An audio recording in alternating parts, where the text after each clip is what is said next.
আপনি শুধু বাংলা জানেন, ইংরেজিটা আমি শিখিয়ে দেব। এই সিরিজে আপনাদের আজকে থাকছে সকল অ্যাফার্মেটিভ বাক্যগুলোকে মাত্র 5টি স্ট্রাকচারে কিভাবে কন্ট্রোলে নেওয়া যায়। আমি পূর্বের যে ভিডিওটা করেছিলাম, মাত্র 10 দিনে আপনারা 2 লক্ষাধিক মানুষ আমার ভিডিও দেখেছেন। সেখানে যে কমেন্টসগুলো করেছেন, আপনাদের কমেন্ট পড়ে আমি একেবারেই আবেগ আপ্লুত। তাই আমি কথা দিচ্ছি, আপনাদের ইংরেজি শেখার যাত্রাটাকে অনেক স্মুথ করতে যত ম্যাজিক ট্রিক্স বা কৌশল আছে সবগুলো আপনাদের সাথে শেয়ার করব বিভিন্ন ভিডিওর মাধ্যমে। এবং আপনাদের অনুপ্রেরণায় আমি উৎসাহিত হয়ে আপনাদেরকে জানাচ্ছি, আমি একটি অ্যাপ ডেভেলপ করছি, যেই অ্যাপটি এই ভিডিওটা পাবলিশ হওয়ার 15 থেকে 20 দিনের মাথায় আপনারা আমাদের দেখতে পাবেন। আমি লিঙ্কটি আমাদের ভিডিও ডেসক্রিপশনে দিয়ে দেব, যেখানে আপনি অ্যাপটি প্লে স্টোর থেকে ডাউনলোড করে নিলেই ফ্রি প্র্যাকটিস করতে পারবেন এবং আমার সাথে সপ্তাহে একদিন শুক্রবার ফ্রি ক্লাসে যুক্ত হতে পারবেন। এটি আনলিমিটেড ধরে চলবে, যদিও সেখানে প্রিমিয়াম ভার্জন আমি রাখবো বটে। তাহলে কথা না বাড়িয়ে চলুন আজকের ক্লাসে যাওয়া যাক। আজকের ক্লাসে থাকছে ঠিক 5টি গুরুত্বপূর্ণ স্ট্রাকচার, যেই স্ট্রাকচারগুলো আপনি জানলে আপনার যত বাংলা অ্যাফার্মেটিভ মানে হাবোধক বাক্য আছে সবগুলোর কন্ট্রোল চলে আসবে ইনশাল্লাহ। তাই কোথাও যাবেন না। আর যারা নতুন আছেন, আমার ভিডিও পেতে অবশ্যই সাবস্ক্রাইব করতে ভুলবেন না। So let's get started and start learning spoken English from Bengali to English. চলুন ক্লাসটি শুরু করা যাক। বাংলা জানলেই ইংলিশ শিখিয়ে দেব বাই ম্যাজিক স্পোকেন। এটি একটি সিরিজ হবে। আপনারা যারা বাংলা জানেন, আপনাদের ইংলিশ শেখায় আমি ম্যাজিক স্যার থাকবো ইনশাল্লাহ। অনেক ভিডিও ক্লাস আসবে যেগুলো গোছালো ওয়েতে আপনাদেরকে আমি উপস্থাপন করব। তো আমার ম্যাজিক স্পোকেনের একটা ম্যাজিক থিওরি আছে, যেটা গত ক্লাসে আমি বা পূর্বের ক্লাসটিতে খুব চমৎকারভাবে আপনাদের মাঝে উপস্থাপন করেছিল, যেটাতে প্রায় অলমোস্ট 10 দিনে 2 লক্ষর প্লাস মানুষ আমার দেখেছেন এবং প্রচন্ড পরিমাণ পছন্দ করেছেন আমার ক্লাসটি। তো চলুন আমরা জানি ম্যাজিক ম্যাথ ব্যাপারটা হচ্ছে, এটা একটা থিওরি, একটা সূত্রের মতো। ঠিক বাংলা বাক্যটা জানলে আমি ইংলিশ করতে পারবো। সেই সাথে বলতে চাই, আমি যেহেতু স্পোকেন শেখাই, যারা আমার সাথে ক্লাস করতে চান সরাসরি, এখানে তো আসলে আপনাদের প্রশ্ন উত্তর নেওয়ার সুযোগ নেই, কতটুকু বুঝলেন কতটুকু বুঝলেন না, তাহলে সেক্ষেত্রে আপনারা আমার অনলাইন কোর্সে অ্যাডমিট হতে পারবেন। সেখানে খুবই অল্প মূল্যে আমি ক্লাস নিয়ে থাকি। চলুন মূল কথায় যাওয়া যাক। তাহলে স্ট্রাকচার নাম্বার 1, স্ট্রাকচার নাম্বার হচ্ছে 1, দ্যাট ইজ বেসিক ভার্ব। আসুন বেসিক ভার্বটা আসলে কি? প্রত্যেকটি ভার্বের একটি শুরুর রূপ আছে। শুরুর রূপ বলতে আমি যদি গো একটা ভার্ব ধরি, তাহলে গো, ওয়েন্ট, গন। যদি ইট একটা ভার্ব ধরি, ইট, অ্যাট, ইটেন। এই যে ভার্বগুলো তার রূপ চেঞ্জ হচ্ছে, তাহলে শুরুর ভার্ব কোনটা? গো অথবা ইট। ঠিক এই যে শুরুতে যে ভার্বটা, সেই ভার্বটাকে আমরা কি বেসিক ভার্ব বা বেস ফর্ম আমরা বলে থাকি। চলেন সেই বাক্য দিয়ে, সেই ভার্ব দিয়ে আমরা বাক্যগুলো যেগুলো করব সেগুলো হচ্ছে স্ট্রাকচার নাম্বার 1। এখন প্রশ্ন হচ্ছে, এই বেসিক ভার্ব দিয়ে যে বাক্যগুলো আমরা বলবো সেটার বাংলাটা কিরকম হবে? যখন দেখেন আমি হলুদ করে দিয়েছি, দেখেন, শিখি, শিখতে চাই, হ্যাঁ, তারপর হচ্ছে পারি, উচিত। এই ধরনের ব্যাপারগুলো সাধারণত আমাদের বেসিক যে ভার্ব সেগুলোর সাথে যায়। চলুন আমরা একটু ব্যাখ্যায় যাই এবং উদাহরণে যাই। আমি ম্যাজিক স্পোকেনে ইংরেজি শিখি। আমি ম্যাজিক স্পোকেনে ইংরেজি শিখি, স্বাভাবিক একটা ব্যাপার। এটা আমি আপনাদেরকে অভ্যাস হিসেবে শিখাই। এটা একটি কি? অভ্যাস। আমি যদি একটু অভ্যাস ব্যাপারটা ক্লিয়ার করি, যেই কাজটা আমরা, অনেক ছোট হয়ে গেল, হ্যাঁ, একটু বড় করে দিচ্ছি। অভ্যাস, যেই কাজটা আমরা সাধারণত একবারই করি সেটা অভ্যাস না, যে কাজটা আমরা বারবারই করি সেটাই আমাদের অভ্যাস। তাহলে আমরা এই বাক্যটা খেয়াল করি, আমি ম্যাজিক স্পোকেনে ইংরেজি শিখি। এটা কি একদিনই শিখি? নিশ্চয় না, বারবারই শিখি। এই জন্য এই যে বেসিক ভার্বগুলো, এগুলো সাধারণত আমাদের অভ্যাস জাতীয় জিনিস বা অভ্যাস জাতীয় যে ভাব সেটাকে প্রকাশ করে। তো চলেন আমরা আমাদের যে ম্যাজিক ম্যাথ, সেই ম্যাথ অনুযায়ী এই বাক্যটাকে কি করব? ইংরেজি কনভার্ট করব। তাহলে বলুন, আমি শিখি, লার্ন। দেখেন, আই লার্ন। তারপর হচ্ছে ইংলিশ, আমি ইংরেজি শিখি, ইংলিশ। আমি যদি একটু বাক্যটাকে ইয়া করি, এরপর হচ্ছে ম্যাজিক স্পোকেনে। এই যে ম্যাজিক স্পোকেনে, তো এই ম্যাজিক স্পোকেনে যেহেতু একটা প্রতিষ্ঠান এখানে এবং একার আছে, আমি পূর্বের ক্লাসে বলেছিলাম যে আমাদের এখানে একার থাকলে আমরা সেটা কি করব, প্রিপোজিশন দেব। তাহলে প্রিপোজিশনটা কি, অ্যাট হবে, রাইট? কেন অ্যাট হবে, কেন ইন হলো না, এ ব্যাপারে আমি একটা প্রিপোজিশনের পূর্ণাঙ্গ ক্লাস অনেক চমৎকার চমৎকার কৌশল নিয়ে আমি অলরেডি গুছাচ্ছি এবং হয়ে গেছে গুছানো অলমোস্ট। পরবর্তী একটা বা দুটো ভিডিওর ভিতরেই আপনারা সেই প্রিপোজিশনের পূর্ণাঙ্গ ক্লাসটা পাবেন আশা করছি। তো এটা যেহেতু একটা প্রতিষ্ঠান, এই জন্য আমরা এটাকে অ্যাট প্রকাশ করব। এটা আপনারা মনে রাখতে হবে, যে কোনো প্রতিষ্ঠান সাধারণত আপনি যখন প্রকাশ করবেন অ্যাট দিয়ে করবেন। তাহলে আমি ম্যাজিক স্পোকেনে ইংরেজি শিখি, দ্যাট কথাটা হলো আমি শিখি, আই লার্ন, কি শিখি, ইংলিশ। আই লার্ন ইংলিশ কোথায়, অ্যাট ম্যাজিক স্পোকেন, ম্যাজিক স্পোকেনে, রাইট? তো এই যে একটা নর্মাল এখানে একটা ভার্ব, বেসিক ভার্ব, তাহলে কোনটা, আমাদের এখানে বেসিক ভার্ব হলো লার্ন। তাহলে মূল বাক্যে আমরা কি জানলাম, যে আমাদের বেসিক ভার্ব হচ্ছে লার্ন দিয়ে পুরো বাক্যটা করলাম। আসুন এখন এইখানে কিন্তু খেয়াল করে দেখেন, একটি মাত্র ভার্ব আমরা ব্যবহার করেছি এই বাক্যে। দেখেন, আইও ভার্ব না, ইংলিশও ভার্ব না, অ্যাটও ভার্ব না, ম্যাজিক স্পোকেনও ভার্ব নয়। যদি এমন হয় যে দুইটা বেসিক ভার্ব আপনাকে ব্যবহার করতে হবে, তখন কেমন হবে? চলুন পরের সেন্টেন্সটাই আমরা বুঝতেছি। আমি ম্যাজিক স্পোকেনে ইংরেজি শিখতে চাই, ইংরেজি শিখতে চাই। আবার আমাদের সেই থিওরি, আমি আই শিখতে চাই, চাই ওয়ান্ট, রাইট? তাহলে আই ওয়ান্ট, দেখেন আমি যাচ্ছি, তাহলে আমি চাই। এই যে শিখতে কথাটা, এখানে দেখেন শিখতেতে একার আছে, রাইট? একার আছে, এই অংশে দেখেন একার আছে, একার আছে। আমি বলেছিলাম যে এই জায়গাটাতে যদি একার থাকে তাহলে আমাদের একটা প্রেপোজিশন দিতে হবে। আর প্রেপোজিশন ব্যাপারে মনে হয় আপনাদের সামনে যেহেতু একটা ভিডিও আসতেছে, আশা করছি ক্লিয়ার হবেন। তারপরে বলে দিচ্ছি, এটা যদি কাজের সাথে এ হয় তাহলে টু দেব। তাহলে শিখতে, শেখা ইংলিশ হচ্ছে লার্ন, রাইট? এর সাথে টু দেব, তাহলে টু লার্ন। দেখেন, আই ওয়ান্ট টু লার্ন, তার মানে পুরোটা হয়ে গেল এই অংশটা। আচ্ছা, কি শিখতে চাই, ইংলিশ। আমি এটা অন্য কালার দিচ্ছি, লাল। তাহলে আমরা কি শিখতে চাই, ইংলিশ শিখতে চাই। দেখুন, ওইটা ডানে যাচ্ছে, এটা বামে আসতেছে, মানে ডান থেকে বামে, এটা বাম থেকে ডানে যাচ্ছে। কোথায়, আবার দেখেন ম্যাজিক স্পোকেনে। আচ্ছা, আমরা যদি আগের বাক্যের সাথে এই বাক্যের একটু পার্থক্য দেখি, তাহলে খেয়াল করে দেখবেন এখানে পার্থক্য হচ্ছে আমাদের এই দুটো, হ্যাঁ, ওয়ান টু। তার আগের বাক্যের সাথে এই বাক্যের পার্থক্য হচ্ছে ওয়ান টু। দেখুন, আগের বাক্যে ছিল I learn English at Magic spoken, এখানে যদি ওয়ান টুটা বাদ দিই, I learn English at Magic spoken, আমার মনে হয় পুরোটাই ক্লিয়ার। তাহলে আমাদের দুটো বাক্য যদি আমরা ব্যবহার, বাক্যে যদি দুটো ভার্ব আমরা ব্যবহার করতে চাই, তাহলে পরের ভার্বটার সামনে আমরা টু যুক্ত করব। এটা একটা নিয়ম, রাইট? তো চলুন পরেরটাতে যাওয়া যাক। আমরা কিন্তু বেসিক ভার্ব নিয়েই আছি। দেখুন, এখানেও বেসিক ভার্ব ওয়ান যুক্ত করা হয়েছে। বেসিক ভার্ব কি যুক্ত করা হয়েছে, ওয়ান। কিন্তু এখানে দুটো ভার্ব ব্যবহার করা হয়েছে। তাহলে দুটো ভার্ব ব্যবহার করলে সাধারণত পরের ভার্বটার সামনে আমরা টু ব্যবহার করব। হ্যাঁ, এখানে আইএনজিও ব্যবহার করা যায় পরেরটাতে। সেক্ষেত্রে আমাদের একটু আলাদা জিনিস জানতে হবে, সেটা হচ্ছে যদি উদ্দেশ্য না বোঝায়, সেই ব্যাপারে আমার আরেকটা আইএনজি ক্লাস আমি নিয়ে আসবো, আশা করছি সেখানে এটা ক্লিয়ার হবে। চলুন পরেরটা দেখি। এই যে পারি, দেখুন এই পারি কথাটা কিন্তু একা না, এর সামনে আরেকটা নিয়ে পারি হতে হবে। শুধু পারি কথাটার কোনো মানে হয় না। আমি পারি, এটা হইলো আমি পারি না, আমি খেলতে পারি, আমি দেখতে পারি, হ্যাঁ, আমি বলতে পারি। এই যে বলতে পারি মিলে পুরোটা কিন্তু এক। তাহলে এই যে বলতে পারি, পারি আমরা সাধারণত জানি ক্যান, আমরা জানি কি, ক্যান। তাহলে দেখেন আমাদের যে ম্যাজিক ম্যাথ, সেটাতে বলছে প্রথম শব্দ, বাংলা বাক্যের প্রথম শব্দ আই, শেষ শব্দ পারি, তাহলে আই ক্যান হয়ে গেল, আই ক্যান। এরপর দেখেন আই ক্যান, এরপর হচ্ছে বলতে, তাহলে আই ক্যান স্পিক, দুটো একসাথে নিতে হবে।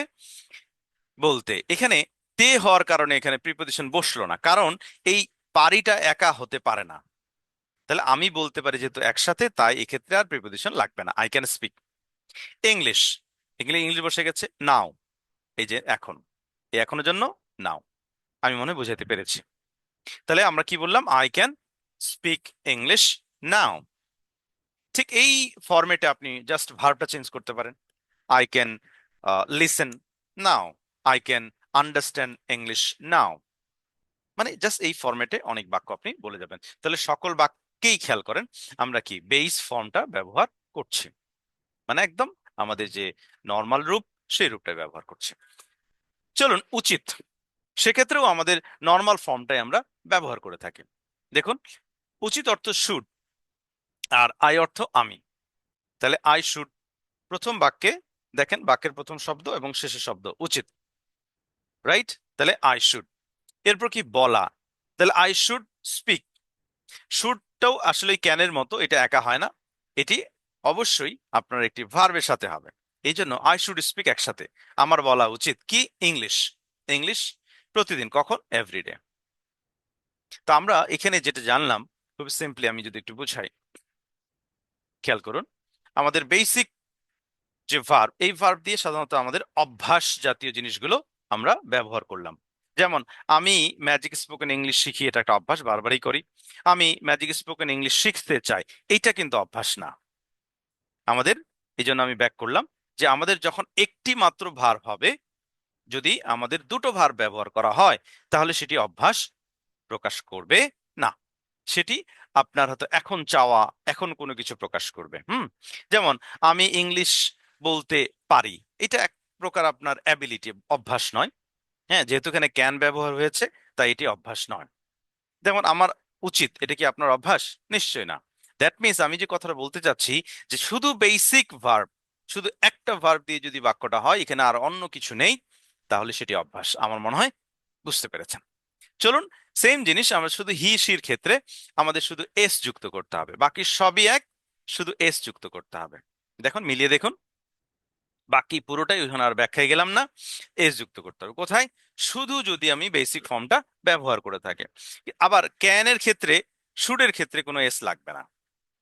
দেখেন, এগুলো সবার জন্য সমান। সবার জন্য কি সমান? তাহলে আমি সরি, এক্ষেত্রে আর ব্যাখ্যায় গেলাম না। যেমন সে ম্যাজিক স্পোকেন ইংলিশ শেখে, he learns English at Magic spoken.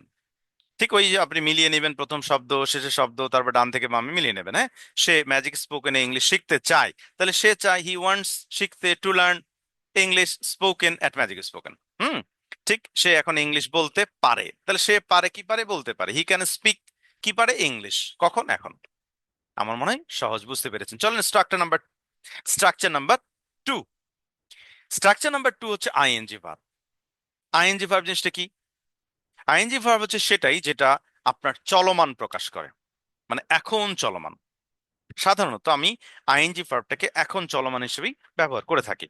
হ্যাঁ, অতীতে চলমানটাও হয়, সে কিন্তু আমাদের কথা বলার সময় ম্যাক্সিমাম এটাই প্রয়োজন হয়, তাই আমি এটাই ব্যবহার করছি। তাহলে আইএনজি একা হয় না। আমি আবার এখানে একটা কথা বলতে চাই, যে এই আইএনজি ভার্ব, যেমন আইএনজি যদি ভার্ব একটা নেই আমি, ধরেন একটা ভার্ব নিলাম যে ইটিং, এই ইটিংটা একা বসতে পারে না। যদি একা বসে, সে ভার্ব হিসেবে বসবে না, মানে সেটি ভার্ব নয়। আমি আবার বলছি, আমাদের এই ইটিংটা যদি আপনি একা বসান, কোনো অক্সিলারি ছাড়া, যেমন এখানে am, is, are, was, were, এগুলো ছাড়া যদি বসান, হ্যাঁ, তাহলে এটি ভার্ব নয়। আমি মনে হয় বুঝাতে পারছি, ক্লিয়ার? তাই এই আইএনজি ভার্বটা অলওয়েজ এম, ইজ, আর অথবা ওয়াজ, ওয়্যার এই জাতীয় অক্সিলারির ঠিক পরেই দিতে হবে। এখন আইএনজি ভার্বটা কি কাজ? এটি এখন চলমান। যেমন এই মুহূর্তে আমি কি চলমান? আমি আপনাকে ক্লাস কন্ডাক্ট করছি, তা চলমান না? এই চলমান সিচুয়েশনটা বোঝার জন্য আপনাকে আইএনজি ভার্ব ব্যবহার করতে হবে। আর আইএনজি ভার্ব ব্যবহার করার অবশ্যই শর্ত হলো তার সামনে এম, ইজ, আর অথবা ওয়াজ, ওয়্যার তার টেন্স অনুযায়ী আপনাকে দিতে হবে। যেহেতু এখন করছি, so I am conducting a class, অথবা I am recording a class. চলেন আমরা এরকম একটি বাক্য বুঝি এখানে। দেখুন, আমি এখন ইংরেজি শিখছি। ধরেন আপনি তো এখন শিখছেন, তাই না? তাহলে আপনি বলছেন যে আমি এখন ইংলিশ শিখছি। তাহলে আমাদের যে বাংলা টু ইংলিশ যে একটা ম্যাথ আছে, সেটা মিলাই। চলেন, আমি, আই, শিখছি, এই কথাটা কিন্তু শিখছি চলমান প্রকাশ করছে, শিখছি। দ্যাট মিনস এটা শুধু লার্নিং না, এটার সাথে এম লার্নিং করতে হবে। তাহলে আমি শিখছি কি? I learning? No, that's wrong. যদি আমি শিখছি, এটা কি? I am learning. আপনি শিখছেন, ইউ আর লার্নিং। সে শিখছে, he is learning. That means সে শিখছে দুটো ওয়ার্ড, কিন্তু আপনাকে ইংরেজিতে তিনটা ওয়ার্ডে প্রকাশ করতে হবে। হি ইজ লার্নিং। আমি মনে হয় বুঝাতে পেরেছি। যদি বোঝার কমতি থাকে, বলবেন, আমি আর চেষ্টা করবো আরো সহজ করে বোঝানো। চলুন তাহলে আমাদের যে নিয়মটা, আমি শিখছি, আই এম লার্নিং, কি শিখছি? ইংলিশ। দেখেন খুব সহজ কিন্তু, ইংলিশ, তাই না? নাও মানে এখন, নাও। তাহলে মূল যে আমার ম্যাজিক ম্যাথ, এটা কিন্তু আপনাদের জন্য খুবই গুরুত্বপূর্ণ একটা কি থিওরি। যদি আপনাদের বোঝার অসুবিধা হয়, আমার সরাসরি ক্লাস করার ইচ্ছা মানে মনে হয়, ইচ্ছা হয়, তাহলে আমার তো কোর্সে আপনি অ্যাডমিশন নিতেই পারবেন। আমার নাম্বার দেয়া থাকবে, আমাদের প্রতিনিধি নাম্বার দেওয়া থাকবে, আপনার যোগাযোগ করে অ্যাডমিশনটা নিয়ে নেবেন। চলুন আমরা পরের বাক্যে যাই। আমি এখন রান্না করছি, তাহলে আমি করছি। এখন আমি করছি, এটা কি আই এম ডুইং? হ্যাঁ, আই এম ডুইং করতে পারেন, তাহলে আই এম ডুইং কুকিং। এভাবে না বলে, যেহেতু কুক নিজেরই একটি কি ভার্ব, তাহলে আমি দুটো নিয়ে নিচ্ছি, আই এম কুকিং। তাহলে আমি রান্না করছি, আই এম কুকিং, কখন? নাও। কখন? নাও। ক্লিয়ার? আমি কুকিং করছি। আচ্ছা, এরপরে হচ্ছে এখানে আরেকটি সেন্টেন্স আছে, মনে হয় এটা পিছনে চলে গেছে, চলেন আরো অনেকগুলো উদাহরণ আছে। দেখেন, আমি এখন বই পড়ছি, তাহলে আমি পড়ছি, আই এম রিডিং। বই পড়া হচ্ছে আই এম রিডিং। তাহলে আমি বই পড়ছি কি? আই এম রিডিং আ বুক। আচ্ছা, আমি পড়ছি, আই এম রিডিং। হুম, দেখেন এই বাক্যে, দেখেন আমি পড়ছি, আই এম রিডিং, কি পড়ছি? বই, রাইট? আ বুক। দেখেন আই এম রিডিং আ বুক নাও। যদি আপনি আমার ম্যাথটা বুঝে থাকেন, ম্যাজিক ম্যাথটা, তাহলে সহজ। আমি এখন গাড়ি চালাচ্ছি, দেখেন আমি চালাচ্ছি, আই এম ড্রাইভিং। তাহলে আমি বলেছিলাম এখানে আমি চালাচ্ছি, চলমানটা দুটো অর্থ। হ্যাঁ, এখানে দেখেন দুটো শব্দ, আমি চালাচ্ছি বাংলায়, কিন্তু ইংরেজিতে কয়টা? তিনটা। বাংলায় কয়টা? দুইটা। আমি চালাচ্ছি, ইংরেজিতে কয়টা? I am driving. কি ড্রাইভিং করছি? গাড়ি। আ কার। এখানে আকার কেন হয়? বাংলায় আসলে একটি আমরা সাধারণত বলি না, কিন্তু ইংরেজিতে আর্টিকেলটা দিতে হয়, তাই দিতে হবে। তাহলে আই এম ড্রাইভিং আকার নাও, কখন? এখন। নিশ্চয়ই বুঝতে পেরেছেন। ওকে। আচ্ছা, আমি এখন বন্ধুদের সঙ্গে কথা বলছি, তাহলে আমি বলছি। দেখেন, আমি বলছি, আমি বলছি দুটো শব্দ, কিন্তু আপনাকে ইংরেজিতে করতে হবে কয়টা? তিনটা, চলমান যেহেতু। তাহলে আই এম টকিং। দেখেন আমি বলছি, ইংলিশ হচ্ছে কি? I am talking. কার সাথে? দেখেন, কথা বলছি, তাই না? এই যে কথা বলা, মূলত আই এম টকিং কার সঙ্গে? উইথ মানে সঙ্গে, দেখেন উইথ, বন্ধুদের। কার বন্ধুদের? আমার বন্ধুদের সাথে, মাই ফ্রেন্ড নাও। আশা করি বুঝতে পেরেছেন। আমি এখন টিভি দেখছি, আই এম ওয়াচিং টিভি নাও। তাহলে স্ট্রাকচার নাম্বার 2 আমাদের ক্লিয়ার। স্ট্রাকচার নাম্বার 2 কি ছিল? যে আমরা আইএনজি ফর্ম ব্যবহার করব, এবং এই আইএনজিটা একা না, এর সাথে আমাদের এম ইজার অথবা ওয়াজ ওয়্যার যদি অতীত প্রকাশ করি, তাহলে সেটা। মূল কথা হলো, বাংলায় আমি শিখছি, ইংরেজিতে আই এম লার্নিং। ইংরেজিতে তিনটা, বাংলায় দুটো, রাইট? চলেন structure number 3, past participle verb. Past participle verb বলতে আমরা যেটা বুঝি, যেই ভার্বটির সাথে হ্যাভ হ্যাজ যুক্ত থেকে এবং ভার্বটার ফর্মটা 3 হয়, যেমন থার্ড ফর্ম হয়, পাস্ট পার্টিসিপল ফর্ম হয়, সেটিকে আমরা পাস্ট পার্টিসিপল ফর্ম বলে থাকি। যেমন তৃতীয় নম্বর যে ফর্মটা, go, went, have gone, has gone. এই যে হ্যাভ এবং হ্যাজের সাথে যে গন ফর্মটা, আমরা এইটাকেই পাস্ট পার্টিসিপল ফর্ম বলছি। হ্যাঁ, আমরা শুধু পাস্ট পার্টিসিপল ফর্ম বলতে পারেন গনটাকে, কিন্তু আমরা যেহেতু গনটাকে ভার্ব হিসেবে ব্যবহার করছি, আর ভার্ব হিসেবে সে একটা অক্সিলারি ছাড়া ব্যবহার হতে পারে না। গন কখনো ভার্ব হিসেবে একা ব্যবহার হয় না, এর সাথে ঠিক হ্যাভ হ্যাজ বা হ্যাড এই জাতীয় কোনো একটি অক্সিলারি লাগে। তাই আমরা দুটোকে একত্রে করে নিয়েছি, যেন আপনাদের পরবর্তীতে এটা ব্যবহার করতে অসুবিধা না হয়। চলুন আমরা এটা শিখি। স্ট্রাকচার নাম্বার 3, পাস্ট পার্টিসিপল মানে পিপি ভার্ব। পিপি ভার্বটা আসলে কি? যখন আমাদের পাস্ট পার্টিসিপল ফর্মের সাথে হ্যাভ হ্যাজ যুক্ত হয়, তখন এটি পাস্ট পার্টিসিপল ফর্ম হয়, মানে পিপি ভার্ব। দ্যাট মিনস এখানে দুটো অ্যাটলিস্ট দুটো শব্দ নিয়ে আমাদের এই ভার্বটি হয়। এবং এই পাস্ট পার্টিসিপল ফর্মটা কি, এটা একটা বুঝাই। যে কোন একটা ভার্ব ধরেন, তার যে তৃতীয় নম্বর ফর্ম, গো, ওয়েন্ট, গন। গো, ওয়েন্ট, গন, এই গনটাকে আমরা পাস্ট পার্টিসিপল ফর্ম বলি। এখন পাস্ট পার্টিসিপল ভার্ব কি? এই গনটা কিন্তু ভার্ব না। গণ একা ভার হতে মানে প্রকাশ করতে পারে না। সে গণ যদি একা বসান, আর তাছাড়া গণ একা বসে না, মানে 3 নম্বর ফর্মটা একা বসে না, এর সাথে একটি অক্সিলারি দিতে হয়। তো যখন আমরা হ্যাভ হ্যাজ অক্সিলারিটা তার সামনে বসাবো, তখনই এটি আমরা বলছি পাস্ট পার্টিসিপল ভার্ব। এখন এই যে পাস্ট পার্টিসিপল ভার্বটা তাহলে আমরা যদি একটু ডিফাইন করি মূলত, তাহলে কি হচ্ছে, ধরুন আমি হ্যাভ দিলাম, তাহলে হ্যাভ গনটা হচ্ছে পাস্ট পার্টিসিপল ভার্ব। এখন এই পাস্ট পার্টিসিপল ভার্বটা আমরা কেন ব্যবহার করব, প্রশ্ন হচ্ছে এই রূপটা কেন দেব। এটি মাত্র শেষ হয়েছে বা কোন একটা কাজ মাত্র ডান হয়েছে, হ্যাঁ, সেই কাজটাকে প্রকাশ করার জন্য আপনি এটা ব্যবহার করবেন। দ্যাট মিনস যেখানে এই মাত্র কথাটা আসছে সেক্ষেত্রে আপনি এই আই হ্যাভ ডান বা আই হ্যাভ এই কথাটা বা হ্যাভ ডান কথাটা ব্যবহার করতে পারবেন। চলুন আমরা একটু উদাহরণে যাই, তাহলে আশা করি আরো ভালো বুঝতে পারবেন। আমি মাত্র ইংলিশ শিখেছি। হুম, দেখেন আমি শিখেছি, এখানে দেখেন দুটো শব্দ, আমাদের নিয়ম অনুযায়ী আমি শিখেছি। এটার জন্য ইংরেজিতে তিনটা শব্দ, কয়টা শব্দ, তিনটা। I have learned, I have learned. এখানে আই হ্যাভ লার্নড, এখানে অনেক সময় আপনি লার্নড এর জায়গায় লার্নডও দিতে পারবেন, দুটোই কারেক্ট। লার্নটা হচ্ছে আপনার ব্রিটিশ, আর লার্নড ইডিটা হচ্ছে আমেরিকান, হ্যাঁ, দুটোই কারেক্ট। আচ্ছা, তাহলে আই হ্যাভ লার্নড, আমি শিখেছি, কি শিখেছি, ইংলিশ। ইংলিশ বসে গেল কখন, মাত্র, জাস্ট নাও। তাহলে আমাদের নিয়ম অনুযায়ী যে কথাটা আমরা বলেছিলাম যে আপনি প্রথম শব্দ এবং শেষের শব্দ ডান থেকে বামে মিলিয়ে যাবেন, আশা করি আপনার সকল ইংলিশ সহজ হবে। চলেন পরেরটাতে যাওয়া যাক। আমি মাত্র খেয়েছি, তাহলে আমি খেয়েছি তিনটা শব্দ বলতে হবে। আমি খেয়েছি কয়টা শব্দ, তিনটা। I have eaten, I have eaten. হ্যাঁ, নিশ্চয়ই আশা করি বুঝতেছেন আপনারা, লিখবেন কেমন, হ্যাঁ। মাত্র, জাস্ট নাও অর্থ হলো মাত্র, আমি খেয়েছি মাত্র, ওকে। আমি ঘুম থেকে, আমি মাত্র ঘুম থেকে উঠেছি, তাহলে আমি উঠেছি কোথায়, ঘুম থেকে। আমি উঠেছি ঘুম থেকে, তা ঘুম থেকে ওঠা হচ্ছে ওয়েক আপ। এটা তার পিপি ফর্ম হচ্ছে wake, woke, woken up, right, woken up. তাহলে I have woken up just now. আশা করি বুঝতে পেরেছেন।